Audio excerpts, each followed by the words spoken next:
The story opens in the dry summer heat of 1873.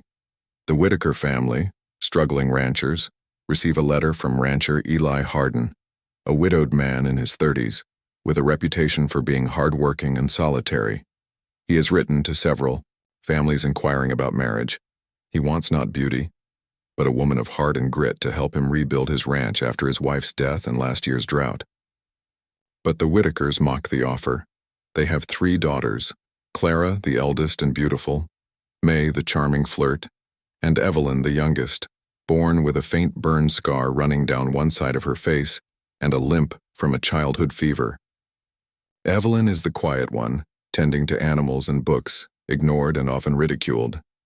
Her mother calls her unfit for courting and a shadow of her sisters. At supper, the family laughs. "Let's send Evelyn," the father jokes bitterly. If the rancher wants a wife that bad, maybe he'll take even her. They sign her name on the letter and tell her 2 days later she's to be married, as if it were mercy. Evelyn doesn't protest. Inside, she knows they mean it as humiliation, but she also senses a quiet chance for freedom, a life away from their cruelty. The morning of her departure is described with aching detail. Her mother dresses her in a plain gray gown, her sisters sneer behind lace parasols, and her father tosses her a trunk half filled with old clothes. "Try not to shame us," he says. Evelyn climbs into the wagon that will take her across the plains to meet the man she's to marry, a stranger who has no idea what kind of joke is being sent to him. The journey is long and harsh. She travels with a wagon train for 2 days, watching the endless sweep of grasslands and feeling the sting of her past fade with every mile. Inside, she rehearses how she might greet him, and fears what his face will reveal when he sees her. Finally, at sunset, she arrives at Hardin Ranch, a lonely but vast property under a crimson sky. Eli Hardin waits at the fence line, tall and broad-shouldered, with kind but guarded eyes. His first look isn't shock or disappointment, just silence. He takes her trunk himself and says softly, "You've had a long ride. Supper's ready." No laughter, no rejection, just quiet decency. And for the first time in her life, Evelyn feels seen as something other than a mistake. But that night, as she sits alone in her new room, she overhears the ranch hand whisper to Eli, "You got the ugly one, boss. They done fooled you." Eli doesn't answer, but his eyes, shadowed in lantern light, tell that the story is far from over. The morning after Evelyn arrives at Hardin Ranch is quiet, except for the sound of wind tugging through the cottonwoods. The house is large but worn, a widow's home built on hard years and solitude. Eli Hardin, her new husband, moves through the day like a man half asleep, polite but distant. He doesn't speak of affection or expectation. There had been no ceremony, only a written contract sent by post and the preacher's blessing before she arrived. Evelyn spends her first days learning the ranch's rhythm. She rises before dawn to fetch water, feeds the chickens, sweeps the porch. The air smells of sage and dry dust. Eli works the outer fields, mending fences and tending cattle with his foreman, Cal Riker, a sharp-eyed cowboy who doesn't hide his disdain for her. At mealtimes, silence fills the room thicker than smoke. Evelyn tries to thank Eli for the food or comment on the weather, but her voice trembles, breaking like thin glass. He answers kindly but briefly, "A storm's coming in from the west," or "You did fine with the bread." There's no laughter, no cruelty, just a quiet, unspoken tension, but something stirs in Evelyn's heart. The land itself seems to whisper to her. The wide skies and sunburnt hills, so open and vast, make her feel small but alive. For the first time in her life, no one mocks her appearance. Out here, there are no mirrors except the surface of a water trough, and in that reflection she begins to see a woman made of endurance. Yet she senses Eli's grief like a shadow. In the evenings, he sits outside with a tin cup, staring toward the far ridge where the cottonwoods stand. She learns from Cal that Eli's late wife, Annie, died 2 years ago, giving birth to their child, who was stillborn. Since then, Eli has spoken little and worked until his hands bled. The ranch nearly went under last winter. Cal mutters that Eli married again, only to keep the place afloat. Evelyn doesn't know whether to feel pity or shame. She wasn't sent for love either. She was sent as a family's cruel joke. Two broken people joined by accident, trying to make something from ruin. One evening, a thunderstorm rolls over the plains. The wind lashes the windows and lightning flickers like gunfire across the sky. Eli is outside trying to secure the horses. Evelyn runs out to help him, rain soaking her dress. He shouts for her to stay inside, but she doesn't listen. Her instinct is to help, to act. As a frightened mare rears, Evelyn grabs the reins, her limp slowing her, but her courage firm. Eli reaches her side, both of them struggling to hold the animal. In the chaos, lightning strikes a nearby oak, splitting it in half with a deafening crack. The horse bolts, knocking them both into the mud. When the danger passes, Eli looks at her, soaked, trembling, her scar glistening with rain, and something in his expression softens. "You shouldn't have come out here," he says, voice rough. She answers, breathless, "You needed help. That's what wives are for, isn't it?" For the first time, he laughs, not cruelly, but with a kind of wonder, as though remembering what warmth feels like. Over the following weeks, a fragile rhythm grows between them. Evelyn tends the house, repairs curtains, plants herbs behind the kitchen. She hums softly when she works. Eli begins to linger near her more often, asking her about her family, her childhood, and noticing how she speaks not with bitterness but quiet acceptance. One afternoon, she finds him carving a wooden horse figure by the porch. He hands it to her shyly. "Used to make these for Annie," he says, "but I reckon you might as well have one." It's the first gift she's ever received in her life. Later, Cal sneers at her while bringing supplies. "Don't think you're fooling him with your meek act. A man like Eli don't need pity." Evelyn doesn't reply. She simply goes back to her work, her dignity unbroken. But Eli overhears, and that night he fires Cal. "You don't speak that way about my wife," he says coldly. Cal leaves in silence, throwing one last hateful look at Evelyn. That moment marks a shift, and for both of them. Eli begins to defend her not out of obligation but respect. Evelyn, in turn, finds strength she never knew she had. Yet even as tenderness starts to bloom, there's a distance that neither can cross. At night, she hears him pacing the floorboards. Sometimes she finds him staring at his late wife's portrait, guilt and grief etched deep into his face. Evelyn never interrupts. She knows healing can't be forced. It must grow like spring grass after a drought. The final scene of Outline 2 takes place under the stars. Evelyn sits on the porch sewing a torn shirt when Eli joins her with a lantern. He sits beside her, watching her hands move with quiet grace. He says softly, "They told me I'd be getting someone. Else a joke, they said, but I think I got someone stronger than I deserve." She meets his eyes, unsure how to answer. Then she says simply, "Maybe jokes don't always end the way people plan." The night breeze carries the scent of rain and wildflowers. Eli doesn't speak again, but his hand brushes hers. Just for a moment. An accident, or maybe not. And in that silence, something begins that neither of them dares name yet. Something fragile. Like the first green shoot after a long winter. Spring rolls across the plains. The cottonwoods bloom, the cattle fatten, and life at Hardin Ranch begins to hum again. Evelyn has changed the place. Her gentle order shows in every corner.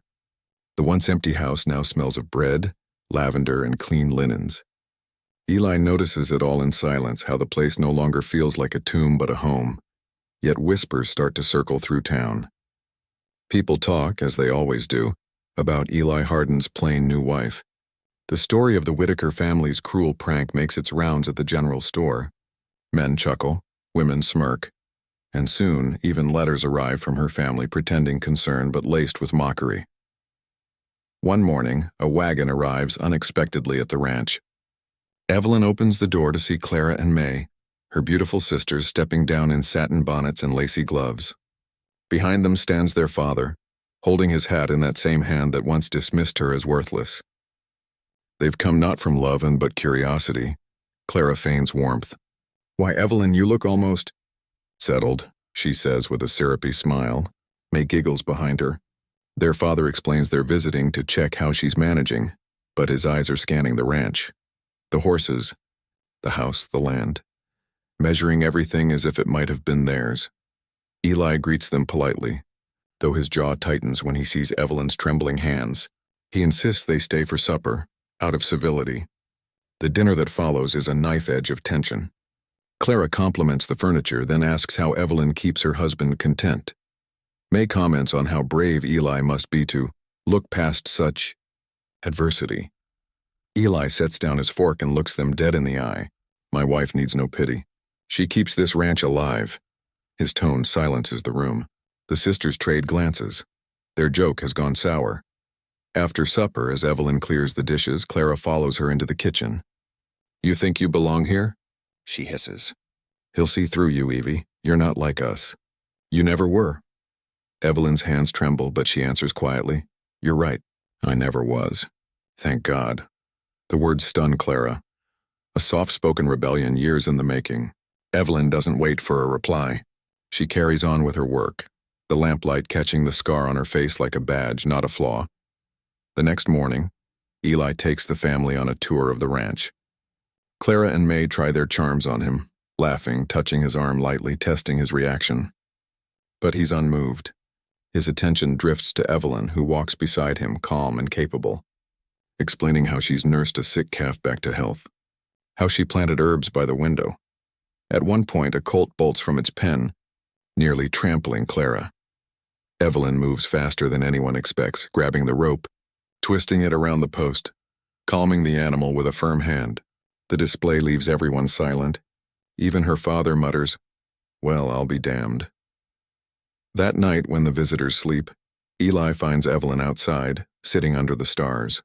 She's crying softly, not from their cruelty, but from years of holding pain that's finally breaking loose. I thought if I ever saw them again, she says, voice raw, I'd feel small, but I don't, I just feel sorry. Eli sits beside her, takes her hand, and this time not by accident. Don't let their poison touch what you've built here. They sent you as a joke, but you're the only thing keeping me alive. The words hang in the dark air like a confession. Evelyn looks at him, the man she married as a stranger who has slowly become her home. Something in her heart shifts again, from gratitude to something deeper, scarier, love. The next day, Clara confronts Eli privately before leaving. You could have had better, she says, smiling thinly. You're a man of means. You didn't have to settle for that. Eli's reply is quiet but deadly sure. I didn't settle. I chose. He tips his hat and turns away, leaving her speechless. When their wagon finally rolls off down the trail, Evelyn watches it disappear. The wind picks up dust behind it, swallowing their laughter. She feels no triumph, only release, like chains falling away. Later that week, Eli receives word from the bank. The ranch's debts are due, and a drought threatens to ruin them again. Trouble looms. Evelyn, rather than despair, begins to plan, selling preserves, sewing for neighbors, even offering to help in the fields. Eli protests, saying she shouldn't work herself to exhaustion, but she insists. We survive together or not at all. Her resolve reignites something long dead in him, hope. They work side by side under the sun through sweat, grit, and exhaustion. Her scar burns red in the light. Her limp slows her step, but she never complains. The ranch hands who once doubted her begin to tip their hats in quiet respect. One evening, when Eli returns from the field, he finds a new sign on the barn door, Hardin Ranch, rebuilt with faith. Evelyn painted it herself. He runs his hand over the letters and whispers, You're not what I wanted, Evelyn. You're better. The outline closes on a powerful moment of transformation. Evelyn stands on the ridge at sunset, the golden light washing over her scarred face. She no longer hides it. She no longer feels unworthy. Below her, the ranch stretches vast and alive, her home, her redemption. In the distance, a storm brews again, both a warning and a promise. Challenges are coming, but she no longer fears them, because this time she's not the woman sent as a joke. She's the heart of the Hardin Ranch, and she's ready for whatever comes next. Summer comes dry and merciless to the Texas plains. The land cracks, the grass turns brittle, and cattle drop dead under the sun. Water grows scarce, even the well begins to murmur low. Evelyn wakes each morning to the sound of wind scraping the shutters, and every evening, she prays for rain that never comes. Eli rides miles each day searching for a new water source, but every creek bed lies bone dry. The men mutter that the ranch won't last the month. Supplies run low, and when the wind carries smoke one evening, it's not rain but wildfire that threatens them. A wall of flame rolling in from the west. Evelyn doesn't panic. She's learned courage the hard way. Together, she and Eli drive the herd to safer ground. digging trenches and soaking cloths to fight the flames. The heat is unbearable, the air thick with ash. Evelyn's dress catches ember sparks, but she beats them out with bare hands. Eli shouts her name, terrified, but she keeps fighting until the fire passes. By dawn, the ranch is half burnt, fences charred, crops gone. Exhausted, they stand amid the smoke, watching everything they've built smolder. Eli falls to his knees, face streaked with soot. "It's gone," he whispers. "All of it." Evelyn kneels beside him. "Not all," she says softly, taking his face in her hands. "We're still here." That simple truth breaks something in him, the dam of grief that's held for years. He clings to her like a drowning man to shore. In the ashes of the ranch, their souls finally meet as equals. The next days are desperate. Food dwindles. Cal Riker, the foreman Eli fired months ago, returns with a band of rough men claiming he can help if Eli signs over half the ranch. Eli refuses, and the men leave with a warning. "You'll regret that, Hardin." A week later, while Eli is in town bargaining for supplies, the men come back. Evelyn is alone. They ride in drunk and laughing, smashing tools and tearing down fences. Cal corners her near the barn, sneering. "Your husband thinks you make him strong," he says. "Let's see how strong he is when he loses you." He grabs her arm, but Evelyn fights back fiercely, striking him with a pitchfork handle, cutting his cheek. He curses and shoves her to the ground. Just as he raises his gun, Eli's voice booms across the yard. "Drop it!" The men freeze. Eli stands in the doorway, rifle in hand, rage burning in his eyes. Cal smirks. "You'd kill me for her?" Eli's finger tightens on the trigger. For a heartbeat, the world holds still. Then Evelyn steps between them, trembling but resolute. "Don't," she says. "He's not worth your soul." Her voice cuts through the heat like a prayer.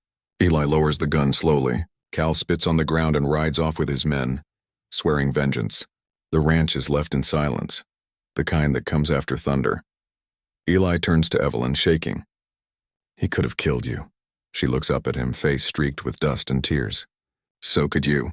If you'd pulled that trigger, the man I love would have died right there, even if you still stood." The words hang between them, raw and unguarded. It's the first time she said love. Eli drops the rifle and pulls her into his arms, holding her as if to make sure she's real. "You're braver than any man I've ever known," he whispers. "I don't deserve you." Evelyn smiles faintly through tears. "You do, you just had to see it." In the days that follow, Eli changes. His tenderness becomes unashamed. He sits beside her in the evenings, their hands brushing, their silences comfortable. The townsfolk who once mocked him now come offering help, and for the first time he accepts it. He rebuilds not just his ranch, but his life. Evelyn, meanwhile, becomes the quiet leader of the homestead.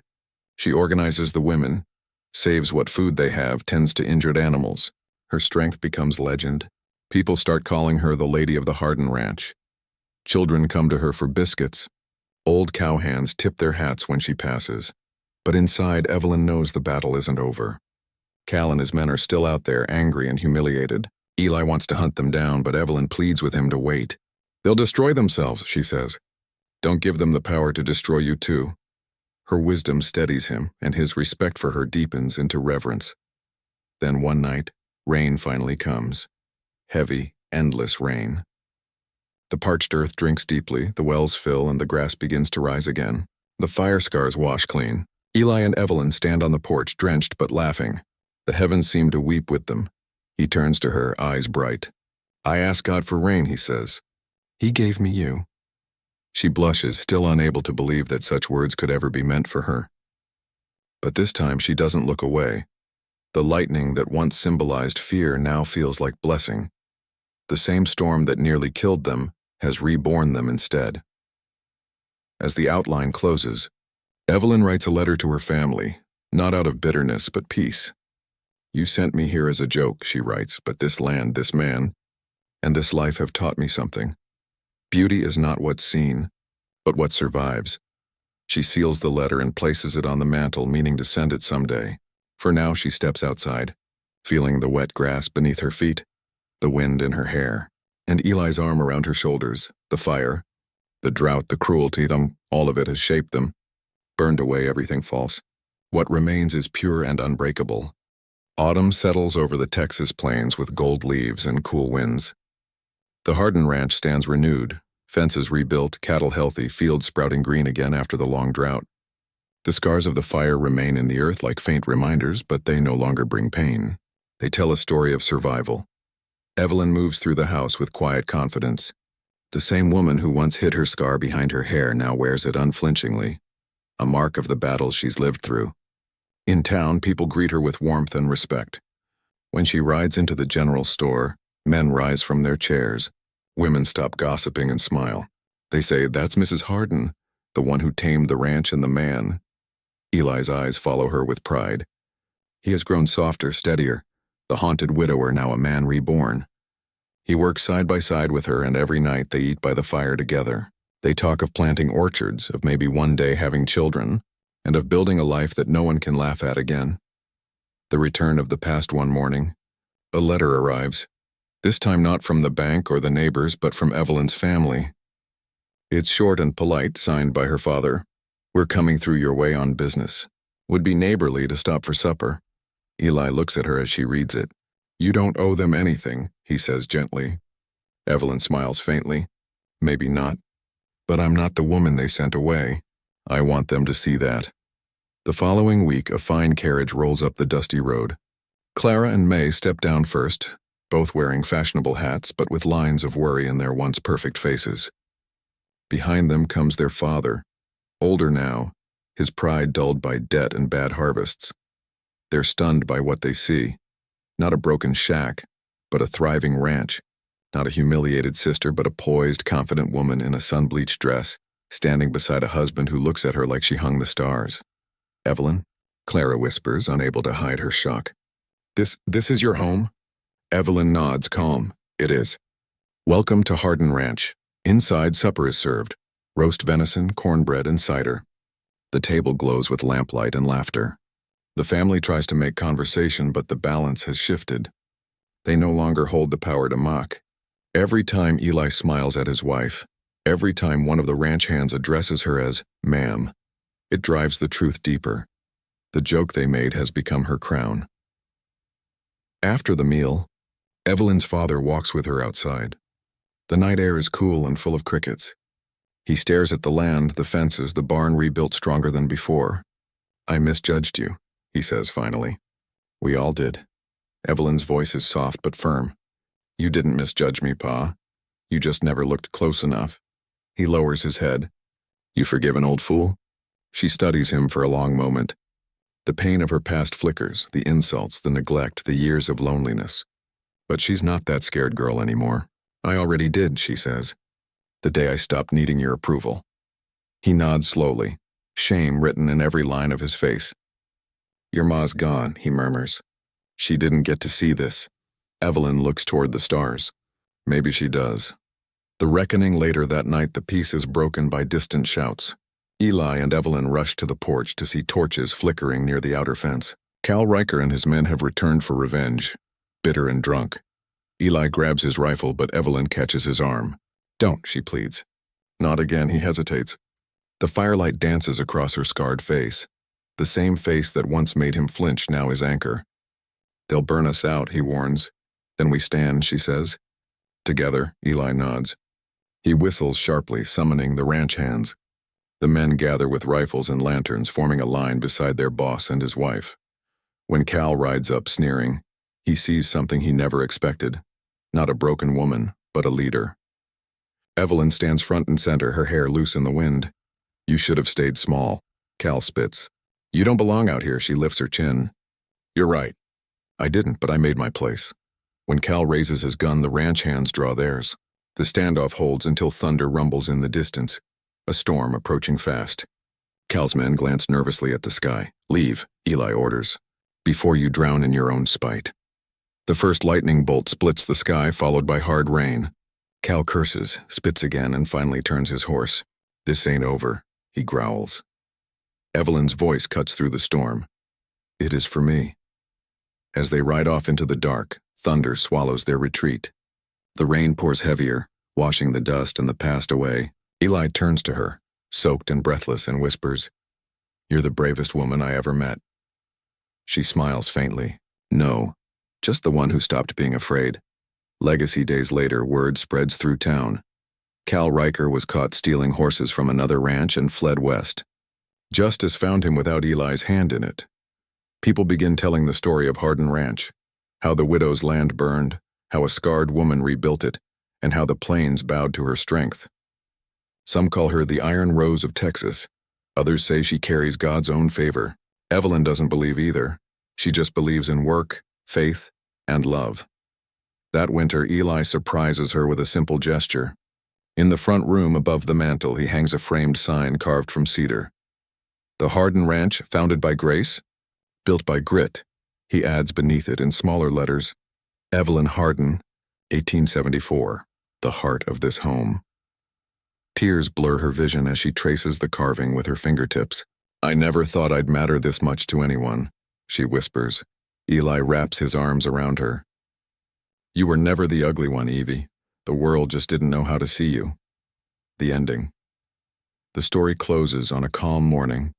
Evelyn rides out to the ridge where it all began, where she first saw Hardin Ranch under a crimson sky, terrified of rejection.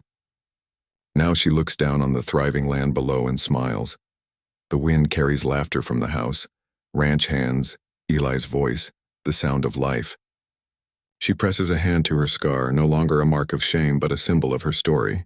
They sent me as a joke, she whispers to the wind. But the joke became my life, and I wouldn't trade it for all their beauty. As the sun rises over the plains, the land glows gold and endless. Vast as the love she fought for, deep as the roots she's planted. Evelyn Hardin, once the family's embarrassment, has become the legend of the frontier.